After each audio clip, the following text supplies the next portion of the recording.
नमस्कार, जनप्रभात सुपरफास्ट में आपका स्वागत है। मैं हूं हेमेंद्र सिंह। नजर डालते हैं आज की सुर्खियों पर।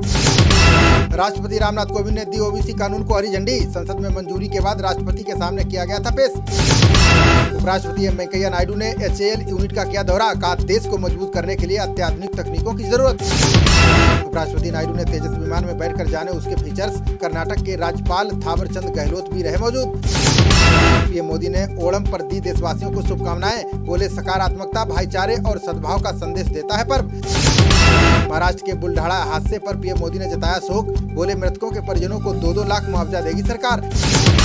यूपी में मिशन शक्ति के तीसरे चरण का आज होगा शुभारंभ। 75 महिलाओं को मिलेगा सम्मान। कार्यक्रम में वित्त मंत्री भी होंगी शामिल। मिशन शक्ति में 1 लाख नए स्वयं सहायता समूह बनाने का लक्ष्य। बालिनी दूध कंपनी की तर्ज पर नई कंपनियां होंगी स्थापित।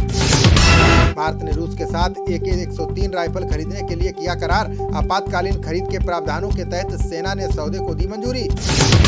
उत्तराखंड पहुंचे भाजपा अध्यक्ष JP नड्डा ने नेताओं के साथ की बैठक। कार्यकर्ताओं को जनता से अधिक संवाद स्थापित करने का दिया मंत्र। नाटो के विदेश मंत्रियों ने तालिबान की हिंसा समाप्त करने पर दिया जोर। सहयोगी देशों ने नागरिकों की सुरक्षित वापसी का लिया संकल्प। वायुसेना का C-17 एयरक्राफ्ट विमान काबुल से हुआ रवाना। अफगानिस्तान में फंसे 250 भारतीयों को लाएगा वापस। जयशंकर ने दोहा में कतर के विदेश मंत्री से की मुलाकात। दोनों नेताओं ने अफगानिस्तान की स्थिति पर की चर्चा। अफगानिस्तान के छात्रों के लिए IIT ने बढ़ाए मदद के हाथ। MTech और PhD में मिलेगा विशेष दाखिला। ट्यूशन फीस माफी, वीजा दिलवाने व हॉस्टल देने की शुरू हुई पहल। वीजा सुविधाओं के लिए गृह और विदेश मंत्रालय से साधा संपर्क। बीते 5 दिन में 223 अफगानी पहुंचे दिल्ली। सुरक्षा एजेंसियां चौकस। आशंका के चलते पुलिस कर रही है फिजिकल चेकअप। तालिबान और नॉर्दर्न अलायंस कर सकते हैं सत्ता के लिए समझौता। हामिद करजई की अध्यक्षता वाली काउंसिलिंग गुटों से कर रही है बातचीत। अफगानिस्तान से स्वदेश लौटे 3 खोजी कुत्ते रूबी, माया और बॉबी। अब इनकी छत्तीसगढ़ में नक्सल विरोधी अभियान में होगी तैनाती। राष्ट्रपति बाइडेन ने अफगानिस्तान के मुद्दे पर राष्ट्र को किया संबोधित। का इतिहास का सबसे मुश्किल निकासी अभियान चला रही है सेना। बाइडेन बोले अफगानिस्तान से लोगों को निकालने का सिलसिला जारी। दुनिया के सामने बड़ा संकट, अगले हफ्ते लेंगे बड़ा फैसला। तालिबान पर ब्रिटेन के प्रधानमंत्री बोरिस जॉनसन के बदले सुर। का जरूरत पड़ी तो तालिबान के साथ भी करेंगे काम। NCR में झमाझम बारिश से जगह जगह भरा पानी। कई मार्गों पर आवाजाही ठप, लोगों की बड़ी परेशानी। जम्मू कश्मीर के अवंतीपोरा में सुरक्षा बलों को मिली बड़ी कामयाबी। मुठभेड़ में जैश के 3 दहशतगर्द ढेर। सर्च ऑपरेशन जारी। दिल्ली से रामनगरी अयोध्या के लिए चलाई जाएगी बुलेट ट्रेन। 320 किलोमीटर प्रति घंटा होगी ट्रेन की रफ्तार। National high speed rail corporation ने चिन्हित किया स्टेशन के लिए स्थान। 941 किलोमीटर बिछेगी नई पटरी। 200 लाख करोड़ की है योजना। भारत में कोरोना के डेल्टा वेरिएंट की मौजूदगी सबसे ज्यादा। वैक्सीन लगवाने के बाद भी लोग हो रहे हैं संक्रमित। देश में बीते 24 घंटे में कोरोना के आए 34,288 नए मामले। 376 लोगों की गई जान। 11 दिन बाद मृतकों की संख्या में कमी। देश में कोरोना संक्रमितों का आंकड़ा 3 करोड़ 24 लाख के करीब, जबकि अभी तक 4,33,998 लोगों की जा चुकी है जान। पंजाब में भारत पाक सीमा पर सुरक्षा बलों को मिली बड़ी कामयाबी। 40 किलो हेरोइन की बरामद। फायरिंग के बाद भागे पाक तस्कर। नई तकनीक से तैयार निजी नौकर की तरह काम करेगा टेस्ला रोबोट। एलन मस्क ने किया दावा, अगले साल तक हो जाएगा तैयार। सीमा विवाद पर अरुणाचल के मुख्यमंत्री पेमा खांडू का बयान। का असम के साथ विवाद के हल के लिए कर रहे काम।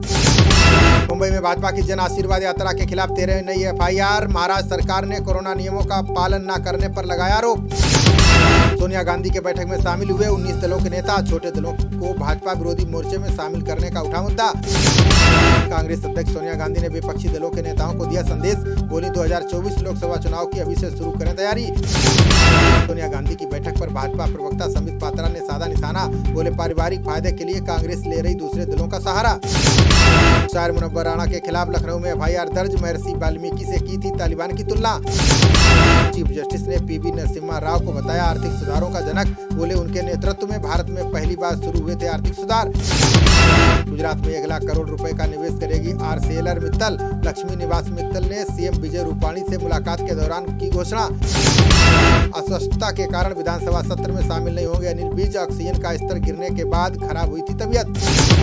अमरिंदर सिंह ने भूमिहीन किसानों के लिए शुरू की कर्ज माफी योजना। खेती मजदूरों के लिए घोषित किया 520 करोड़ रुपए का पैकेज। हरियाणा में 2 प्रदर्शनकारियों के खिलाफ राजद्रोह के तहत मामला दर्ज, 136 किसानों पर पुलिस ने विभिन्न धाराओं में दर्ज की FIR। भोपाल की सड़कों पर गड्ढे देखकर भड़के सीएम शिवराज सिंह चौहान, अधिकारियों को लगाई फटकार, CPA एजेंसी का कार्य किया समाप्त।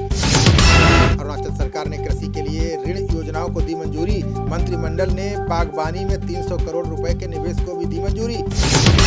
केंद्रीय मंत्री भूपेंद्र यादव ने राजस्थान में सत्ता विरोधी लहर होने का किया दावा, बोले जनता के आक्रोश की सुनामी में बह जाएगी गहलोत सरकार। उज्जैन में पाकिस्तान जिंदाबाद के नारे लगाने के आरोप में 7 गिरफ्तार, शिवराज चौहान बोले तालिबानी मानसिकता नहीं की जाएगी बर्दाश्त। तमिलनाडु CM MK स्टालिन ने केंद्र सरकार पर लगाया आरोप, बोले संघवाद को नष्ट करने का काम कर रही है भाजपा सरकार। नई वंदे भारत ट्रेनों में आपात स्थिति में बचाव के लिए होंगी कई सुविधाएं, GPS, CCTV और स्वचालित दरवाजों से लैस होंगे सभी डिब्बे। जम्मू कश्मीर के DGP ने सुरक्षा बलों को सतर्क रहने की दी नसीहत, बोले कश्मीर में शांति भंग करने के प्रयास में लगे हैं दहशतगर्द संगठन।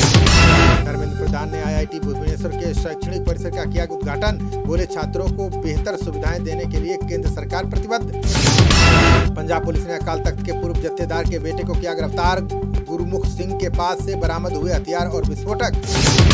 विराट कोहली ने शुरू की T20 विश्व कप के रोडमैप पर चर्चा, भारतीय कप्तान ने BCCI अधिकारियों के साथ की बैठक। खबरों का सिलसिला जारी रहेगा, देखते रहिए जनप्रवाद। नमस्कार।